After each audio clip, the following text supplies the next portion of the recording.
Wow, what a welcome. Good morning, everybody. Are you ready for this? I'm sounding like I used to sound when I used to DJ across this, this great city, and I'm probably doing that because I'm missing it so much. I'm missing all of you. I am missing all of you, missing this place, the people. You were just brilliant to me in my 9 years as mayor. I could not have asked for better backing. You were there at my back all the way through, and I will never forget what this place did for me. It's been such a wrench to leave that I've had to get special permission from what people in Westminster call my Manchester clothes. I've had to get special permission to wear them this morning. Sorry, Kemi, about that. However, I have bowed to public pressure on one front. I have bought some new running shorts.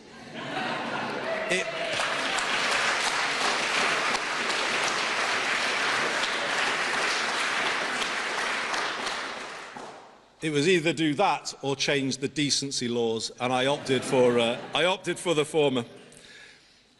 But I can't tell you how glad it makes me that we meet at this big moment in one of my favourite places on earth, the People's History Museum. It holds real significance for me, and it's not just because one of my old coats is in a glass case upstairs, and can you believe it, comes off second best alongside Michael Foot's infamous donkey jacket. It's because these galleries tell the story of our country better than anywhere else. How through time it has not been run in the interests of the many, and how ordinary people have fought to change that status quo and make it fairer. Today, we must take inspiration from that history and get ready to repeat it. The time has come to build the broadest possible coalition of people to lift Britain back up to where we all want it to be. What hope can we have that it will be different this time? That's the question I would be asking if I was a voter right now. It's the one I want to answer as clearly as I can today, and in doing so, give the new direction the country is looking for.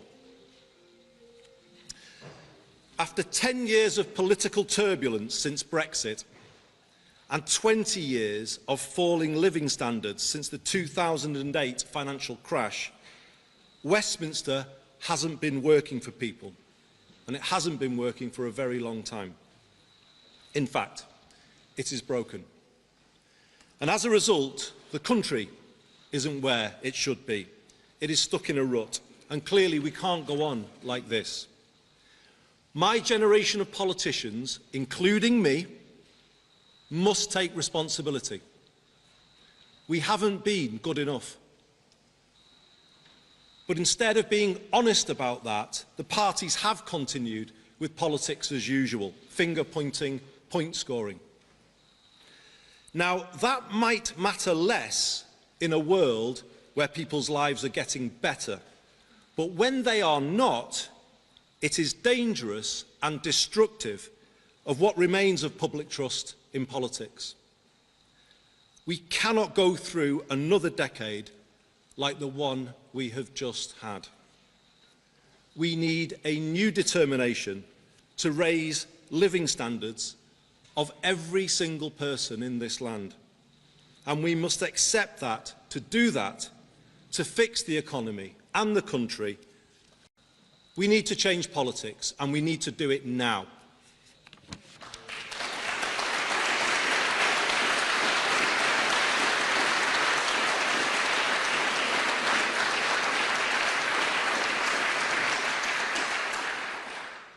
So let me state my clear intention as I put myself forward. True to the motto of this city, I am going to do things differently. I am going to break with the more of the same approach that has got us here. I am going to give Britain the circuit breaker it needs.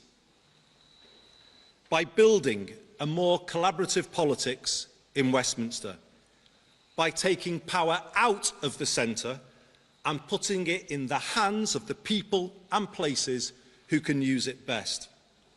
And in so doing, creating a new sense of agency, possibility and hope flowing around the country.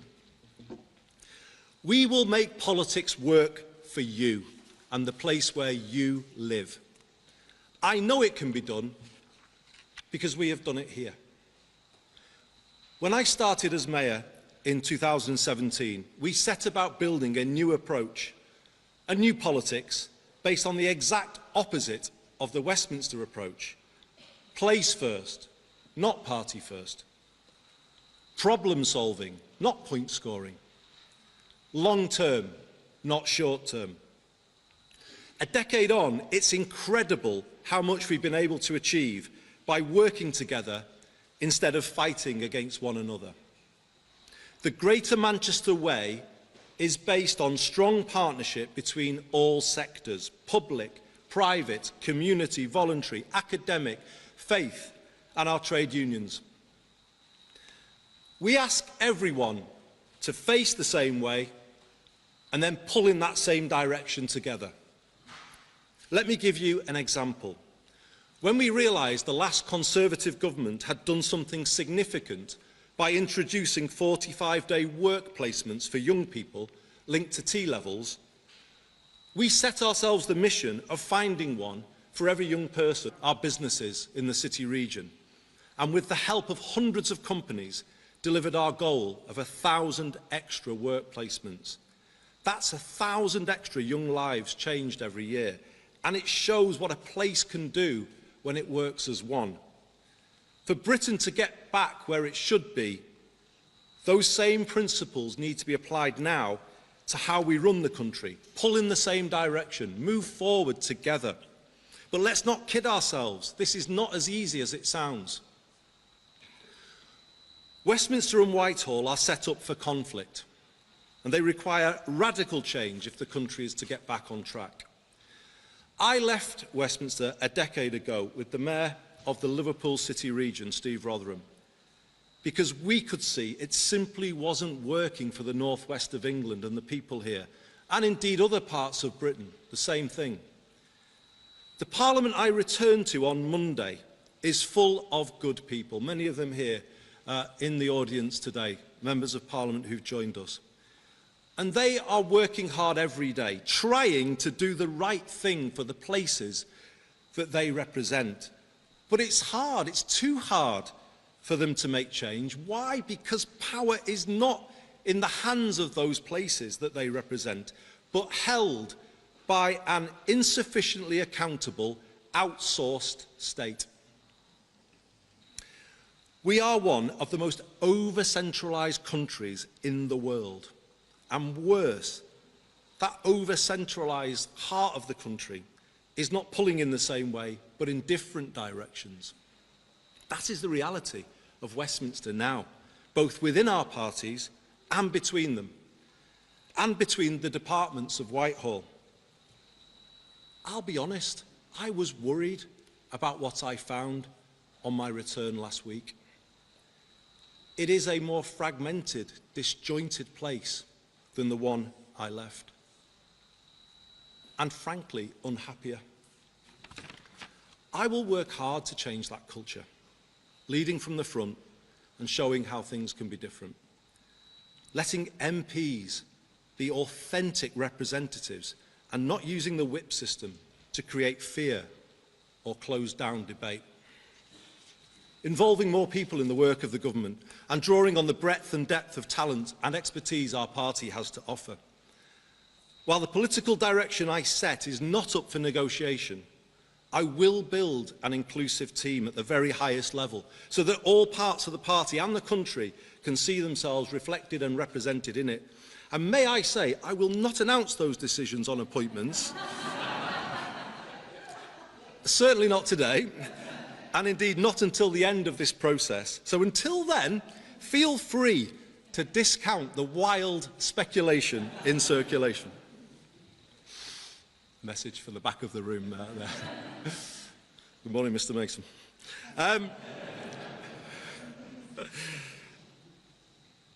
I will reach out to other political parties to find as much common ground as we can and build that more collaborative approach I spoke about a moment ago.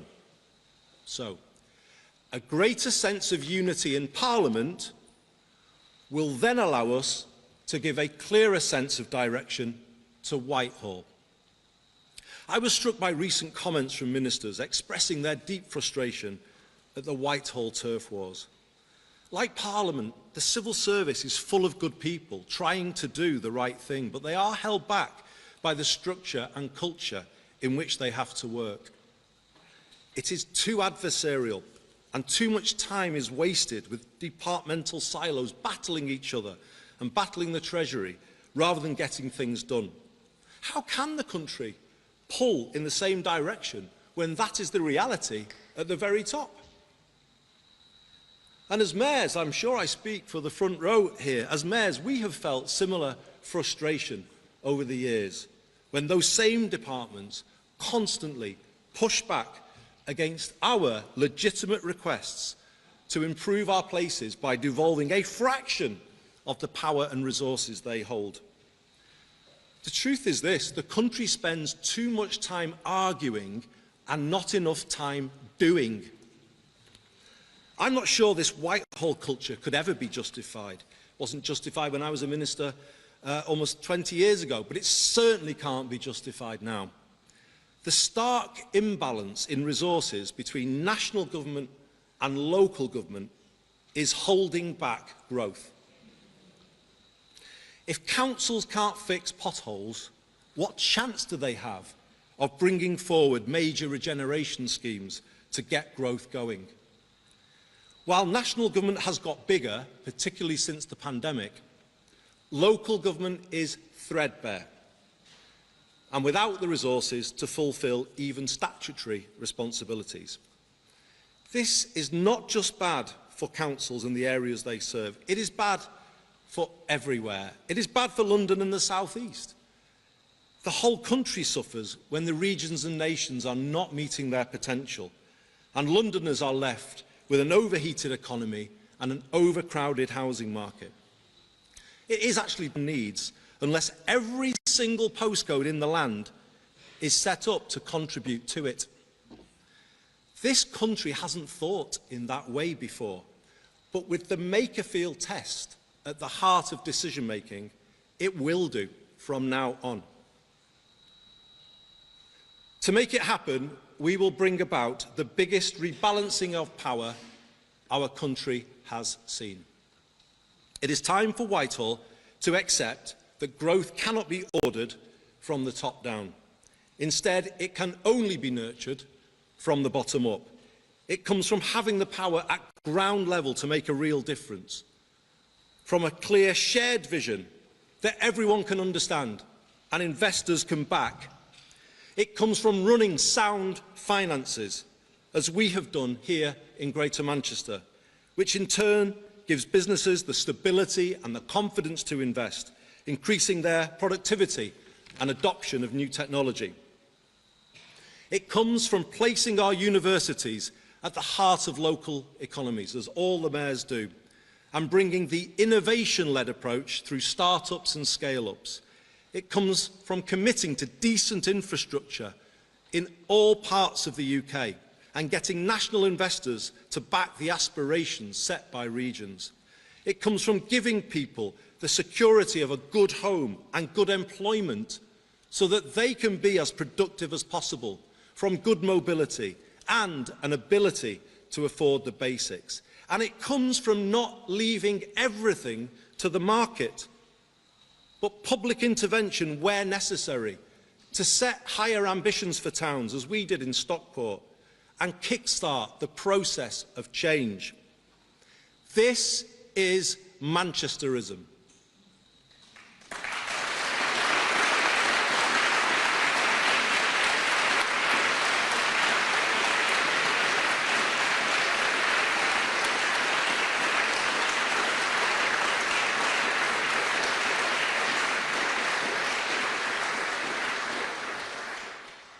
think I even saw the Mayor of Liverpool clapping at that one. It is a vision for good growth and a rejection of the old trickle-down model.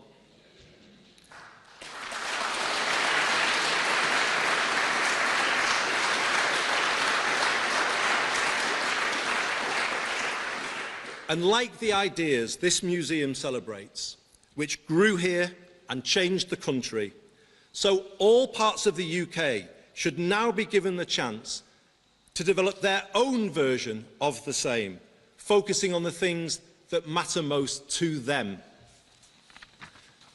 Good growth in every British postcode. What a sea change that would be in the way UK government thinks about our own country. Places no longer forgotten or written off, as they have been in the past, but supported to make the best of their assets, seeing the positives in all places. And there are positives in all places, in all postcodes across this United Kingdom. Let's always remember that.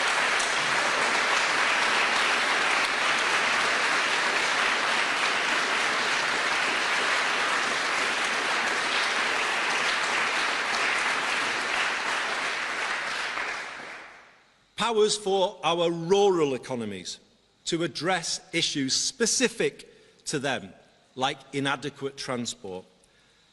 Powers for areas undergoing industrial transition, like Port Talbot, Scunthorpe and Aberdeen. Powers for our proud coastal towns to reimagine themselves for the 21st century. And yes, more powers for London too, over education and housing, so that London can do more for itself and remain the world's greatest capital city. And you heard that here from Manchester.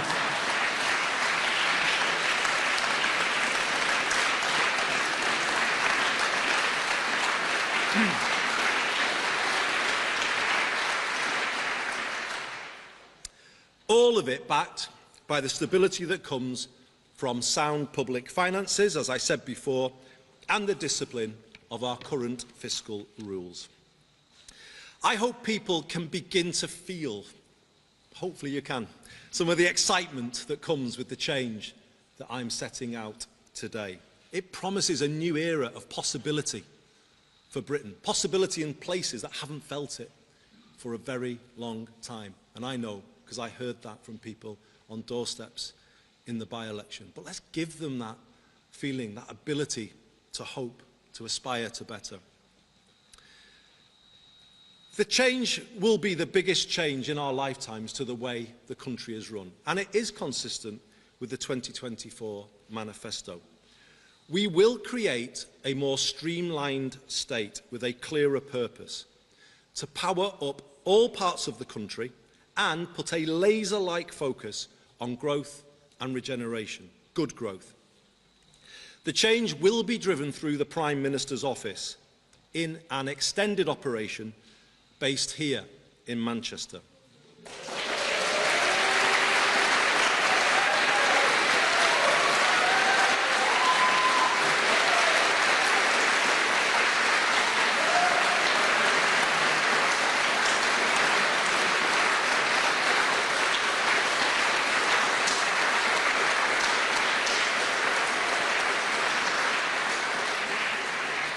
But here's the important thing. It will only be based here. The job of Number 10 North will be to make power flow into the Midlands, into the southwest, into the east of England, and yes, into London, as I said before, as much as into the northeast, Yorkshire and the Humber, and here in the northwest. It will be about offering new opportunities to extend devolution in Scotland, Wales and Northern Ireland by taking power deeper down. The people of Dundee and Bangor feel just as distant from Holyrood and the Senedd as they do from Westminster. Now get this. Number 10 North will be the nerve centre of a rewired Britain.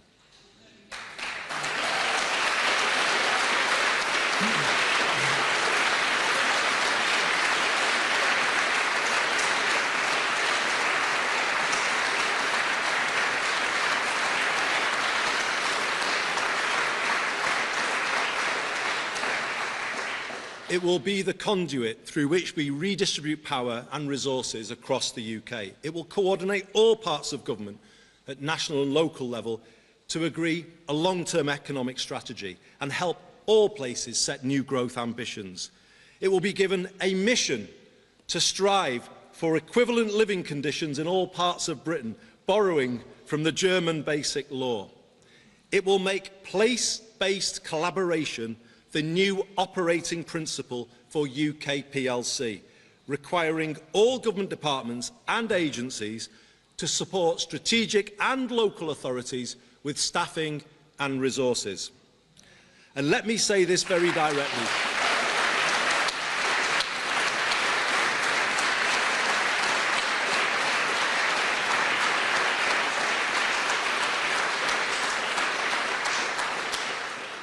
And let me say this very directly. The days of Whitehall fighting the devolution power into the regions and nations are over, for good.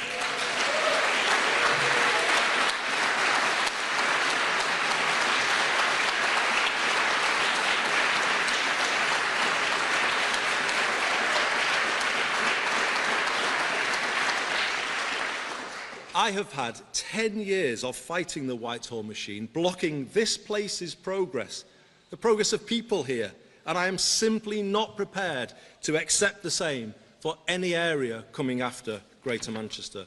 The whole of Whitehall will now be required to get behind our places and work together with them to make quicker, more joined-up decisions. Ours will be a 10-year mission to raise living standards across the land. To do this, Number 10 North will support the regions on 3 clear tasks: reform of essential utilities, reindustrialisation and the regeneration of places. On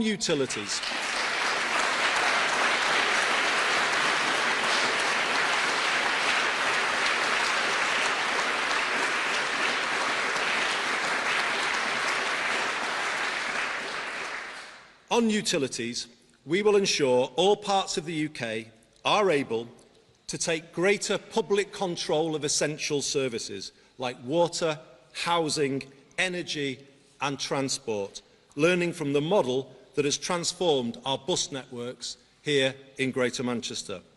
We will set out 10-year plans to bring down the cost of these essentials to individuals, families and businesses. On reindustrialisation, we will support every region to set clear and credible industrial ambitions and provide the support to achieve them, encouraging more cross-UK partnership between places with complementary industrial clusters, as Cambridge and Manchester have done on life sciences. We will consolidate public and private investment at a place-based level and help all areas establish good growth funds, as we have done here in Greater Manchester. We are such an inventive country, and going forward we can be the world's leading innovation nation. This is the key to higher growth, and I want more world-beating British manufacturers and service providers at the frontier of new technology and exporting to the world. I will back our scientists, technologists, entrepreneurs and creatives, as I have done here, and show how Britain will be the innovation nation of the next decade. We will get better at capturing full value from their ideas for UK PLC by changing the culture in Whitehall when it comes to backing British industry.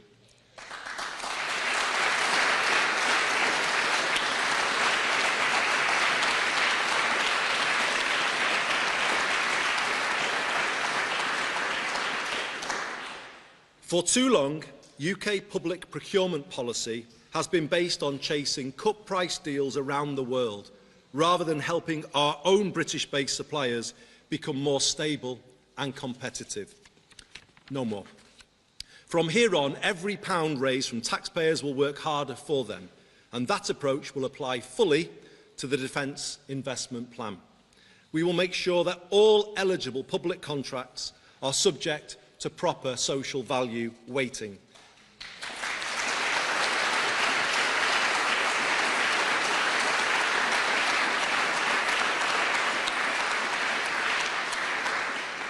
And we will do that to make sure British-based companies are in a better position to win those contracts.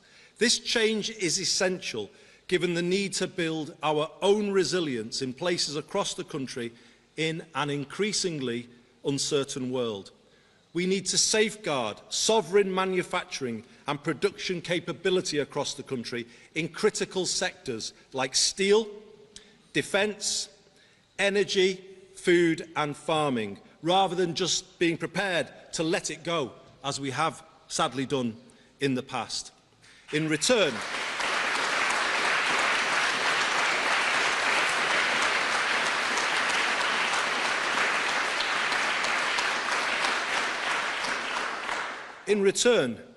we will recycle maximum benefits for our communities and our residents. For instance, by requiring a much greater supply of 45-day work placements and apprenticeships for young people.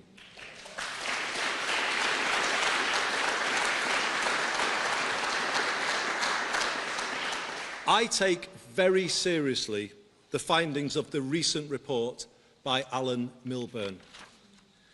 We need a complete rethink of how we support the next generation to succeed, and it has to start with the education system.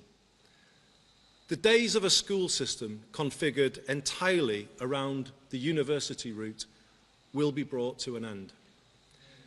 University is great for those who want it, but when are we going to focus on the life chances of those kids who want something different? When? The country hasn't done that for a long, long time. People have argued over many years for an education system based on parity between academic and technical, and that is what we will build, giving every young person growing up here a clear path into a re-industrialised Britain. Where young people need mental health support, it should be provided as part of in-work support. And we will answer the call from the mayors, and particularly the Mayor of the North East, for devolution of employment support and changing the way we support and sustain people employment, working much more through our community and voluntary sector at a grassroots level, working with organisations people trust to help them, rather than going to places that they fear. This is the difference that the mayors can make, and in doing that, we will reduce the welfare bill in a way that is fair and lasting and helps people move forward. Another way to do that is by repairing the public housing stock.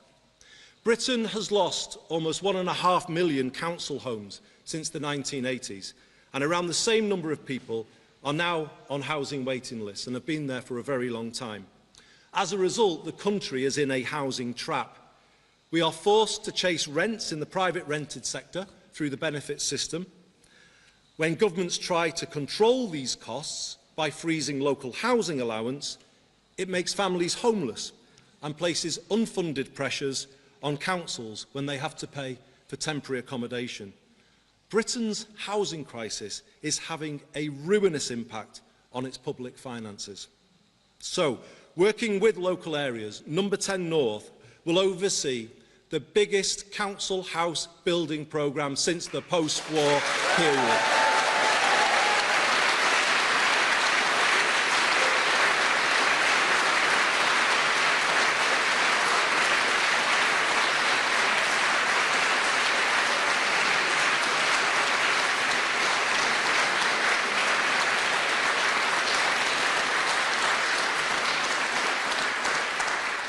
We will use public land, vacant public land, to reduce costs. Let me just take you back to when I grew up here in the 1970s, and Steve Rotherham and I have written about this in a certain book. But when we were growing up here, amongst the friends we had at school, there were two things that were the foundations of working class aspiration. A council home, a secure home that was the foundation for everything, and then good technical education. And those things have been taken away in the decades since. So no wonder so many young people struggle to make it work and then don't make it work. Don't blame them. Blame ourselves. We haven't been giving people this stability, this ability to get on in life. And it's time we did and brought back working class aspiration, the chance of somebody growing up here to be everything that they can be. And that's what we'll do. And also make this a city where no one has to leave to get on in life, or any of the other cities represented here today. That's what this new era is going to be all about. A sense of hope, of possibility, that things are achievable that you might not have thought were before. And having this focus on council homes again and building them in all parts of the country, it will represent a decisive shift to a more preventative, productive state, adopting a national housing first philosophy, as has been pioneered so successfully in Finland. If you don't give people a good home, what chance have they got of having a good life? What chance of making the health service sustainable if people are not living in good accommodation or getting a good education for kids? Everything starts with a good home, and this country finally has to put that at the top of its priority list.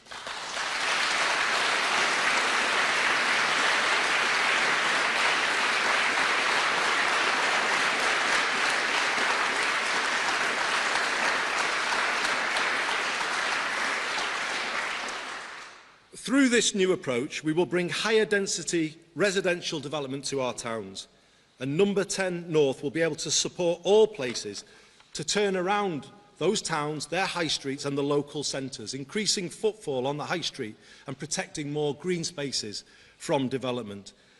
To reinforce that, we will reform business rates to support pubs and high street businesses, businesses that bring social benefits to communities. And let me finish by saying this.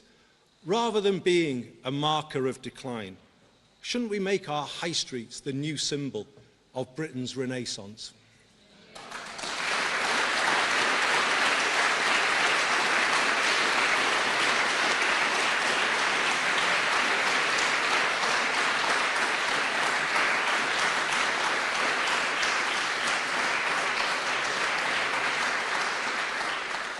Ours is a 10-year mission to raise people's living standards.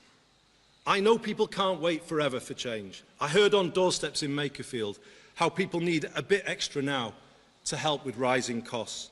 I will do my very best to deliver it, and whilst not taking risks with the public finances, will seek to give Britain some breathing space as soon as I can.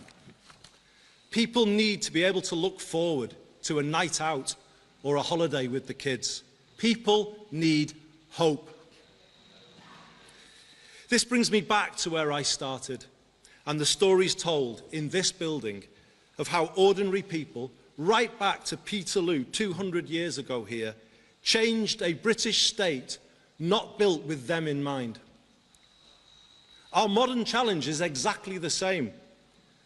An economy which, from the mid-1980s onwards, has not been built with them in mind, and instead has handed more to those who already have most and left people overpaying for the basics.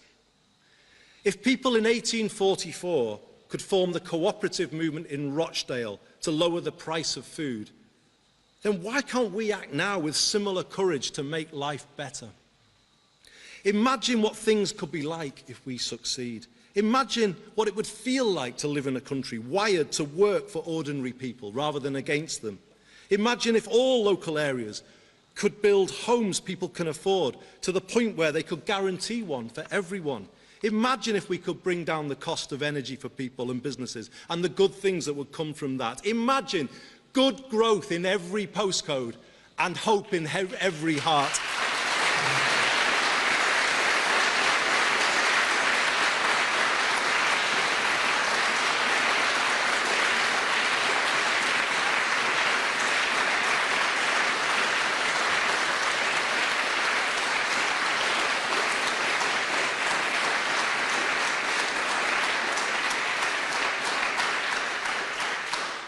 I'll say it again. Imagine good growth in every postcode and hope in every heart. Well, imagine no more. Let's make it happen.